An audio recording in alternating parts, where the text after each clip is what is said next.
यानी जिनपिंग से मुलाकात होने वाली है चंद मिनटों के बाद, और इस मुलाकात के मतलब आने वाले वक्त में भारत और चीन के बीच किस तरीके के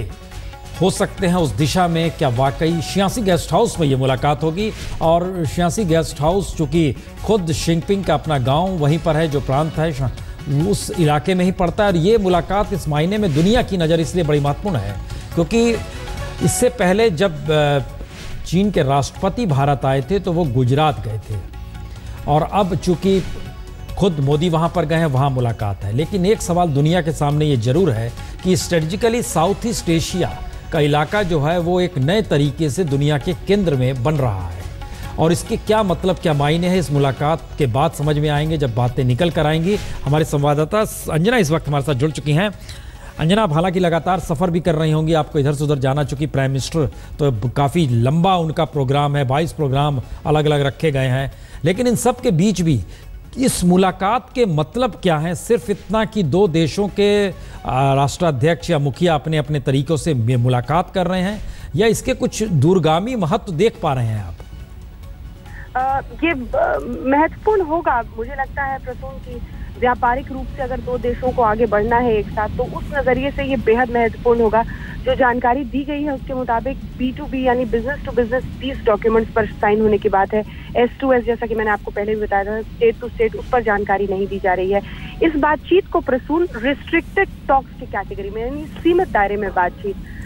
इसे पूरी तरह से अनौपचारिक भी कह देना सही नहीं होगा, पूरी तरह से औपचारिक कहना भी सही नहीं होगा। लेकिन कोई भी व्यक्ति हो, आप हो, हम हो, जब अपने गांव, अपने घर के करीब जाते हैं तो माहौल जरा बदल जाता है, और यही माहौल बदलने की कोशिश गुजरात में नरेंद्र मोदी ने की थी, और वही शी जिनपिंग एक तरह से रेसिप्रोकेट कर रहे हैं जब वो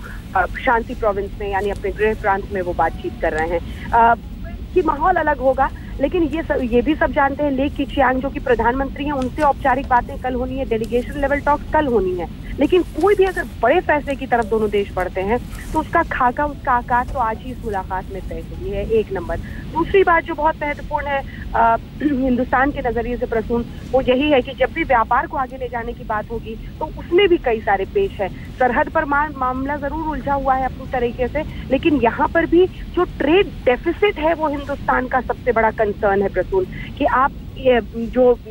ट्रेड डेफिसिट है यानी जितना चाइना एक्सपोर्ट करता है और जितना हम एक्सपोर्ट करते हैं, दोनों में जो बीच में फासला है वो जबरदस्त है। $36 बिलियन से ज्यादा का है, कई वर्षों में उससे भी ज्यादा रहा है। तो इस ट्रेड डेफिसिट को हम कैसे आगे करें? और जो तीसरी बड़ी चुनौती होगी प्रसून, वो है मेक इन इंडिया को प्रधानमंत्री नरेंद्र मोदी सफल बनाना चाहते हैं, और यहाँ पर मेड इन चाइना का बोलबाला है जो वो पूरे विश्व में डंके के साथ बजाता है। ऐसा क्या आपने हिंदुस्तान में किया है कि यहाँ से जाकर कोई निवेश करे वहां पर और आपके देश में बैठकर अपनी चीजों को बनाए? ये सबसे बड़ी चुनौती हो जो आज